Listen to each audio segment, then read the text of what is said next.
Ces quelques mots ont suffi à faire perdre la tête à tout le monde. Moi le premier. Internet, l'univers, la destinée, personne n'était prêt. Mais avant d'aller plus loin, un bref retour en arrière s'impose. Surtout pour les deux du fond qu'on n'a pas suivis là.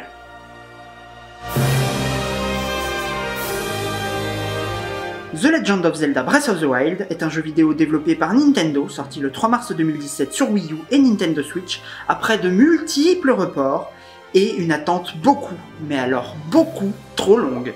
Et c'est un euphémisme. Il faut dire qu'après un dernier épisode sur console de salon qui avait divisé et donc déçu pas mal de monde, moi pas mais c'est pas la question, le jeu cristallisait des attentes colossales. Et ce ne sont pas les trailers qui montraient une ambition jamais vue dans la saga qui allaient refroidir nos impatiences en ébullition. Finalement, le jeu est sorti et malgré les attentes démesurées, c'était putain incroyable. Et mis à part quelques rabat-joie, tout le monde a adoré le jeu. La critique, le public, les nouveaux joueurs comme les anciens. Bref, ce fut un carton.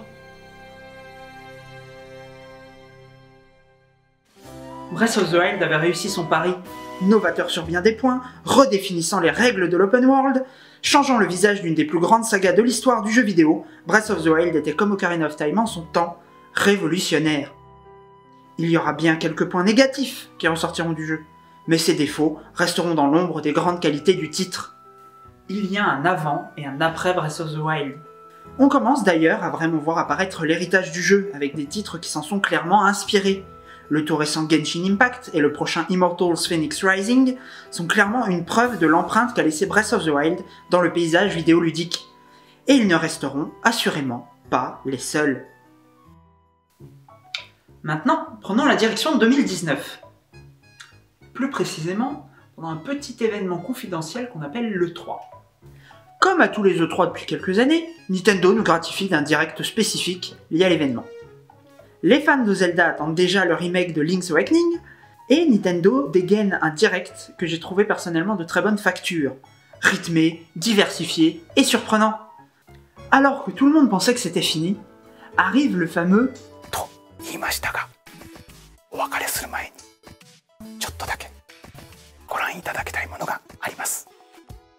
Qu'est-ce que ça peut être? Is this Metroid? C'est alors que l'improbable se produisit. Oh là là! Breath of the Wild sequel! No way! No way! La suite est en cours de développement! Là, je vais m'adresser aux potentiels néophytes qui regardent cette vidéo. Il faut bien se rendre compte de ce que cette nouvelle implique. Non seulement Nintendo annonce une suite à l'un des plus grands jeux de la décennie, voire du médium tout entier, mais en plus, une suite comme ça n'est jamais arrivé en quasi 35 ans d'existence de la saga Zelda.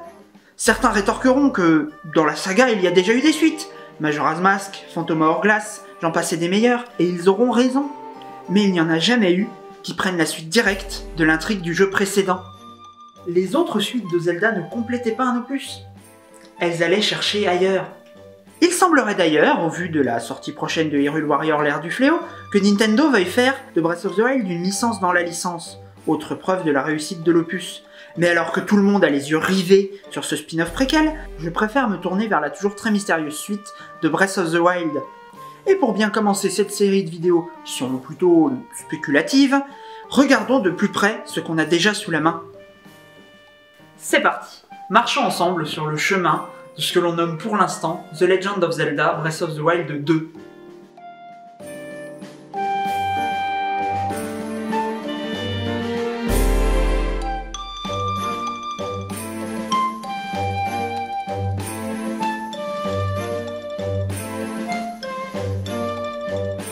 Depuis son annonce, Breath of the Wild 2 est une véritable machine à fantasmes. Les théories fourmillent et les fans sont au taquet. Il est parfois difficile de savoir ce qui est réel, juste une rumeur ou encore une théorie. Donc j'ai été revoir le trailer en détail et les interviews sporadiques de l'équipe de dev. Commençons tout d'abord par regarder les choses dont on est sûr à propos de ce jeu. La suite de Breath of the Wild est la suite de Breath of the Wild. Abonnez-vous! Blague à part, c'est la seule chose dont on est à peu près véritablement sûr.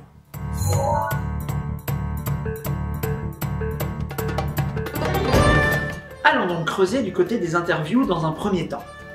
On sait que le jeu a vu le jour sous la forme d'un 3e DLC pour le premier opus, mais que l'équipe a eu trop d'idées et donc une suite a été mise en chantier.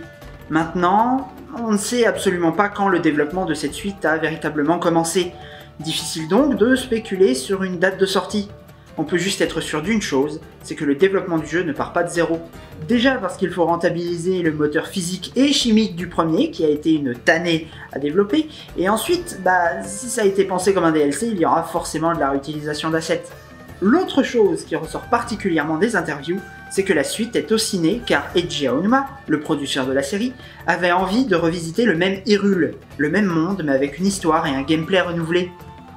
Ceci continue de montrer une démarcation forte entre cette suite et les autres de la série, qui avaient souvent pour cadre un autre monde ou une autre région. Et attention, ceci ne confirme en rien la possibilité que le jeu ait la même map que le premier opus. Parce que les rumeurs se déformant au fur et à mesure qu'elles sont rapportées par d'autres, beaucoup pensent que la map de la suite sera la même que celle du premier jeu, et que ça a bel et bien été confirmé par les développeurs. Mais c'est faux! Même s'il y a de fortes chances que la map soit au moins réutilisée en partie. Je pensais aussi que cette histoire de map avait été confirmée avant de faire mes recherches. D'où l'intérêt de toujours remettre en question ce qu'on vous raconte. En parlant de ça, il est de bon ton de dire que cette suite sera le jeu le plus sombre de la saga, car Aonuma a dit qu'il sera encore plus sombre que Zelda Majora's Mask. Un opus différent, sorti sur Nintendo 64 en 2000. Majora's Mask est un jeu très sombre ayant un rapport très fort à la mort et à l'épouvante. Donc, quand on dit que le prochain jeu Zelda sera le plus sombre, ça déconne zéro. Sauf que c'est faux. Enfin, plus précisément, rien n'a été confirmé. La seule chose dont on est sûr, c'est que le titre ne s'inspire pas de Majora's Mask et n'a aucun lien avec. Alors, d'où vient cette histoire de jeu plus sombre? C'est juste que les journalistes ou personnes qui en parlent, en général, ne rapportent pas l'entièreté des propos du monsieur, quand il ne les défend pas complètement. Dans une interview, quand un journaliste a fait allusion à Majora's Mask, Aonuma a répondu que ça n'aurait rien à voir avant de dire qu'il pensait que ce qu'il venait de montrer était un peu plus sombre. Il parlait juste du trailer. La plupart des citations s'arrêtent là. Mais Aonuma a ensuite ajouté que pour le moment, vu que le jeu est encore en cours de développement, rien n'est sûr. Donc, Breath of the Wild 2 plus sombre, faudra attendre pour le savoir, hein. Même si le trailer tend indubitablement vers ce cas de figure. D'ailleurs, en parlant du trailer, je pense qu'on a à peu près fait le tour de toutes les informations qu'on pouvait tirer des interviews. Donc, on va passer à cette fameuse bande-annonce.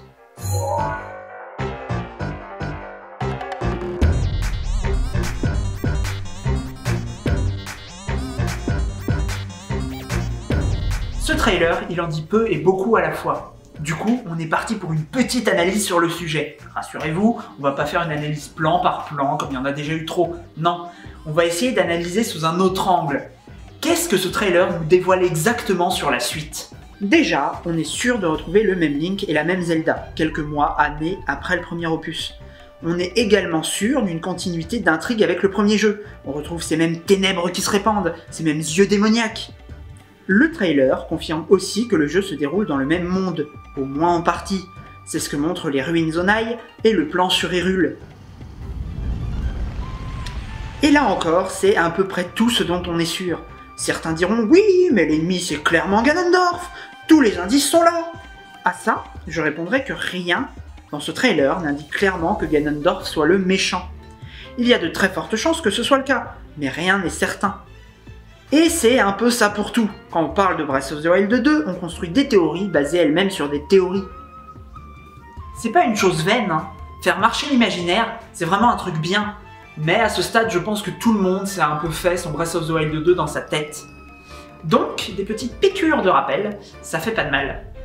Du coup, est-ce que ce sont les seules choses qu'on peut tirer du trailer? Non. Mais pour aller plus loin, il va falloir qu'on le compare à d'autres trailers de la saga. It's the Legend of Zelda and it's really rad. Those creatures from Ganon are pretty bad. Octoroks, Tektites, Levers too. But with your help, our hero pulls through. Yeah, go Link. Bon, peut-être pas celui-là. Commençons par l'évidence. Comparons-le au trailer de Breath of the Wild premier du nom. Open your eyes.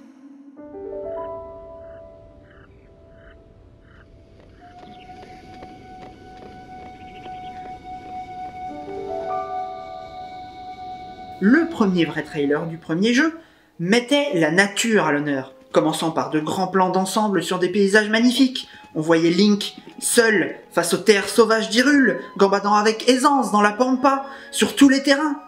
Le tout accompagné d'une musique grandiose.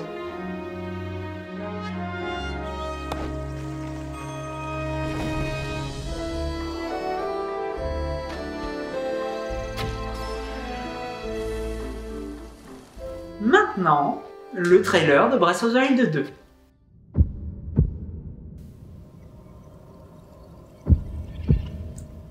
Un premier plan très rapproché, quasi abstrait, des lieux claustrophobiques, étranges et angoissants.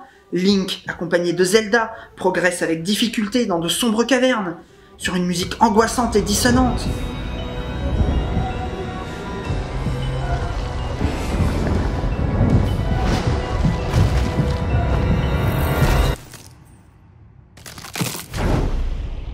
Vous voyez où je veux en venir? Pour chaque chose montrée dans le trailer du premier jeu, le second montre l'exact opposé. Attention, hein, le jeu ne renie pas non plus son prédécesseur. Chacun des deux trailers insiste sur la faune, mais là encore, l'un la montre libre et majestueuse, quand l'autre la montre pataude et mourante. On peut même aller jusqu'à opposer les trailers dans le fait qu'un se concentre sur le gameplay et l'autre sur la narration. Là, on a un message très clair. La suite prendra une route différente de l'original. Même au niveau du rythme, cette bande-annonce est étrange. C'est agressif, un rythme très lent au début et à la fin, un rythme hyper rapide au milieu. Ça joue avec la surcharge et les silences. Ce trailer est rugueux. Pour continuer avec les comparaisons, les autres trailers de la saga ont toujours été bien plus lisses. Et surtout, beaucoup plus clairs. Les anciens trailers, les plus vieux, les plus récents, tous étaient compréhensibles. Ils vendaient un jeu d'aventure et d'heroic fantasy épique. Là, c'est cryptique, c'est monté dans le désordre alors que ça a l'air de venir de la même séquence. C'est hyper mystérieux, on dirait presque un trailer de jeu d'horreur. Regardez, si j'en mets quelques-uns bout à bout.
Ça en dit long sur le jeu à venir. Évidemment qu'avec un truc pareil, tout le monde pense que le jeu sera le plus sombre de la saga. Je veux dire, ils ont même tué un petit rat tout mignon. Il fait même squeak.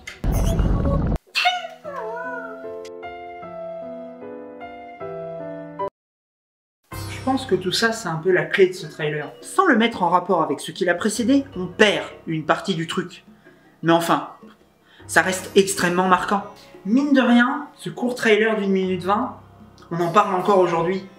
Alors qu'il est sorti il y a plus d'1 an. C'est trop cool. Enfin, après tout ce qu'on a déjà dit, est-ce qu'il reste encore des choses à dire sur ce trailer? Évidemment. Tout à l'heure, j'ai dit que le trailer du jeu se concentrait principalement sur un genre de narration. Mais c'est pas tout à fait vrai. Quiconque est familier avec l'univers Nintendo sait que ce qui prévaut chez eux, c'est le gameplay. Et la saga Zelda n'est pas étrangère à cela. Ceci étant, ça ne serait pas la première fois que des informations sur le gameplay seraient cachées dans un trailer a priori narratif. Du coup, en ressortent différentes choses. L'une des plus évidentes est le bras possédé de Link, qui aura plus que probablement un rôle à jouer dans le gameplay. Ensuite, la créature qui, au-delà de montrer une nouvelle monture potentielle, a l'air de pouvoir transporter du matériel de survie divers. Ça pourrait très bien montrer une nouvelle manière de gérer l'inventaire. Et le meilleur pour la fin, la coopération de Link et Zelda. Là, c'est plus difficile de dire si c'est vraiment lié au gameplay, mais le trailer insiste pas mal dessus. Et dans ce genre de trailer, rien n'est montré au hasard. Et je développe pas plus sur le gameplay. Ça mènerait seulement vers plus d'analyse image par image, vers des théories sur des théories, et surtout vers une vidéo beaucoup trop longue. Donc pour l'instant, je me garde ça pour d'autres vidéos.